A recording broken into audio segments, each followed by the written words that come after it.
আজকে BDO office থেকে যে তথ্যগুলো আমি পেলাম আপনাদেরকে একটু শেয়ার করব, সেটা হচ্ছে অন্নপূর্ণা নিয়ে গুরুত্বপূর্ণ আপডেট রয়েছে। সেটা হচ্ছে যাদের আন্ডার ইনকোয়ারিতে ছিল তাদের কিন্তু ইনকোয়ারি কমপ্লিট হয়েছে, এটা জানালেন।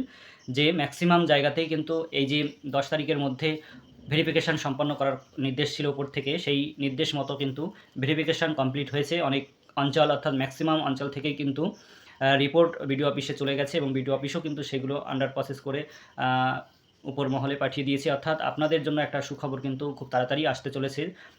যেহেতু এই উপর মহল থেকে নির্দেশ রয়েছে যে দ্রুততার সঙ্গে এই প্রক্রিয়াটা সম্পন্ন করতে হবে, কারণ বিভিন্ন লোক যারা যোগ্য হওয়া সত্ত্বেও টাকা পাননি, বহু লোক রয়েছে এবং বহু জায়গায় আন্দোলন হচ্ছে।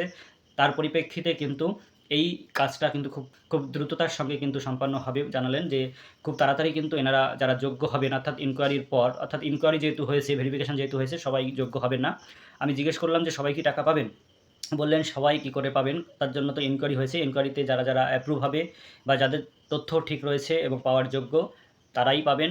এবং বাকি যারা অযোগ্য তাদের ক্ষেত্রে কী হবে, যখন জিজ্ঞাসা করা হলো তখন তারা জানালেন যে তারা যদি নিজেদের যোগ্য বলে মনে করে থাকেন, যোগ্য হওয়া সত্ত্বেও যদি তারা বাদ যেয়ে থাকে, তখন তারা যে পরবর্তী নির্দেশ আসবে সেই নির্দেশ মতো কাজ করবেন। তারা আবেদন করতে পারবেন সম্ভবত নতুন করে, অথবা এডিট অপশানের মাধ্যমে এডিট করে তারা কিন্তু নিজেদের ফর্মে যদি কোনো ভুল ভ্রান্তি থেকে থাকে সেগুলো ঠিক করতে পারবেন। তখন আমি জিজ্ঞেস করি যে আপনাদের কাছে কি এডিট অপশানটা আছে, আপনারা কি এডিট করে দিতে পারবেন যদি ছোটোখাটো কোনো ভুল থেকে থাকে?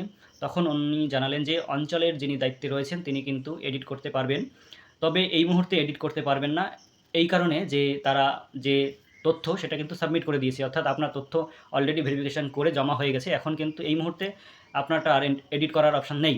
যদি কিনা আপনি ভেরিফিকেশান কমপ্লিট হয়ে সাবমিট করার আগে, অর্থাৎ যে তথ্য ভেরিফিকেশানের করার পর জমা পড়েছে তার আগে যদি হয়তো যোগাযোগ করতে পারতেন, তাহলে হয়তো এডিট করে দিতে পারত। আবার আমি যখন জিজ্ঞেস করলাম যে তাহলে এনারা আর কি এডিট করতে পারবেন না? তখন বললেন যদি সবার জন্য এডিট অপশান আসে, অথবা যদি আবার এগুলোকে ভেরিফিকেশানের জন্য পাঠানো হয় বা অঞ্চলের হাতে দেয়া হয় বা আমাদের হাতে দেয়া হয়, তখন কিন্তু আমরা যদি এই অপশানটা পাই তাহলে আমরা এডিট করে দিতে পারবো। এই একটা। আর যখন টাকা কবে ঢুকতে পারে জিজ্ঞেস করি, তখন জানান যে সরকার যখন পরবর্তীকালে টাকা ছাড়বেন তখন কিন্তু এই আন্ডার ইনকোয়ারিতে যারা রয়েছে এবং আন্ডার ইনকোয়ারি থেকে অনেকের স্ট্যাটাস চেঞ্জ হচ্ছে, আন্ডার প্রসেস অ্যাপ্রুভও হচ্ছে অনেকের। যাই হোক, এরকম কন্ডিশনে যারা রয়েছে তাদের কিন্তু টাকা পাওয়ার সম্ভাবনা রয়েছে। আর কিছু গুরুত্বপূর্ণ সমস্যা রয়েছে। অনেকে কিন্তু ফর্ম ফিল আপ করেছে অফলাইন, অনলাইন দুটোতেই, কিন্তু তারা যখন স্ট্যাটাস চেক করতে যাচ্ছে তখন কিন্তু তাদের কিছুই শো করছে না। আমি যখন এটা বললাম তখন ওরা বললেন এনাদেরটাও কিন্তু ইনকোয়ারি হচ্ছে, এনারাও কিন্তু টাকা পেতে পারেন।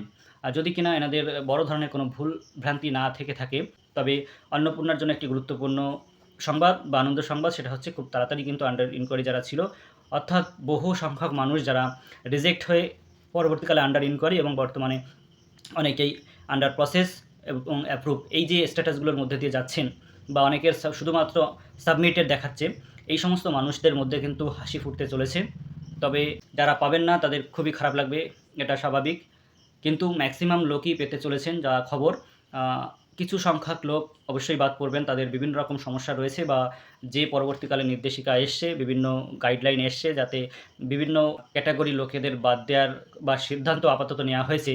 বিশেষ করে যেরকম সরকারি চাকরিওয়ালা পরিবার, পেনশনভোগী পরিবার, এবং যারা নিজেরা চাকরি করে ট্যাক্স দেয়, এবং যারা প্যারা টিচার, যারা আশাকর্মী, যারা অঙ্গনারী কর্মী, এই সমস্ত, বা সিভিক ভলেন্টিয়ার যারা মহিলারা রয়েছে নিজেরা এই সমস্ত কাজের সঙ্গে যুক্ত, তারা আপাতত কিন্তু এই সুবিধাটা পাচ্ছেন না। তাহলে এই সংখ্যাটা কিন্তু বহুত, মানে অনেকটা সংখ্যা, অর্থাৎ এই সংখ্যা, অর্থাৎ আশাকর্মীরা তো প্রত্যেক গ্রামে রয়েছে, অঙ্গনারী রয়েছে, এবং সিভিক পুলিশও রয়েছে মহিলা, এবং প্যারা টিচার মহিলারাও রয়েছে। এই সংখ্যা কিন্তু কম নয় পশ্চিমবঙ্গে। এই সংখ্যাটা কিন্তু আপাতত পাচ্ছে না, এবং চাকরিওয়ালা পরিবার এবং পেনশন পরিবার, এটা কিন্তু অনেক বড় একটা সংখ্যা কিন্তু এই সুবিধা থেকে বাদ পড়তে চলেছে, এটা কিন্তু ধরেই নেওয়া যায়।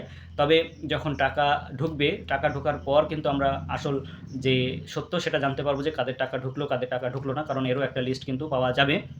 সেই লিস্টের ভিত্তিতে পরবর্তীকালে যদি কেউ অযোগ্য, অর্থাৎ পাওয়ার কথা নয়, অযোগ্য বলবো না, এখানে হচ্ছে পাওয়ার কথা নয়, তারাও যদি পেয়ে যায় তাদের কিন্তু বিরুদ্ধে যে কেউ কিন্তু অভিযোগ জানাতে পারবে, এবং যারা পায়নি যোগ্য হওয়া সত্ত্বেও তারাও কিন্তু অভিযোগ জানাতে পারবে, বা তারা কিন্তু আবেদন করতে পারবে বা এডিট অপশান থাকলে এডিট করে ঠিক করতে পারবে। যাই হোক, এইগুলো কিন্তু মোটামুটি আজকের যতটুকু আপডেট আপনাদের দিতে পারলাম।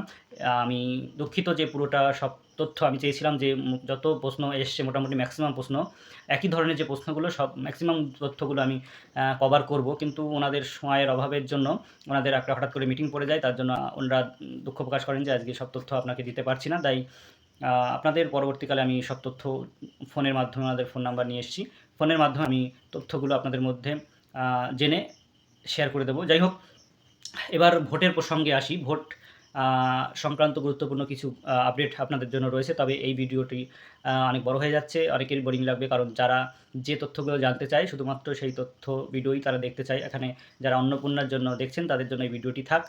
আর ভোট সংক্রান্ত তথ্যগুলো আমি আরেকটি ভিডিওর মাধ্যমে আপনাদেরকে জানিয়ে দেবো। আজকে সত্যি খুবই কষ্ট হয়ে গেছে। আমার পার্টির অনেকেরই আজকে হিয়ারিং ছিল, সেখানে অনেকটা সময় আমি ওখানে দিতে হয়েছে, কারণ ওখানেও কিছু কাজ আমার ছিল অ্যাজ এ বিএলও হিসাবে। সেক্ষেত্রে আমি কিন্তু প্রথম থেকে যদি এই তথ্য কালেক্ট করতাম তাহলে হয়তো অনেকটাই তথ্য কালেক্ট করতে পারতাম। তবে আগে নিজের কাজটা দায়িত্ব সহকারে করতে হবে, তারপরে যতটা সময় আপনাদেরকে দিতে পারি। আপনারা এই জন্য কিছু মনে করবেন না যে আমি আমার যে দায়িত্ব সেটা পালন করতে গিয়ে অনেকটা সময়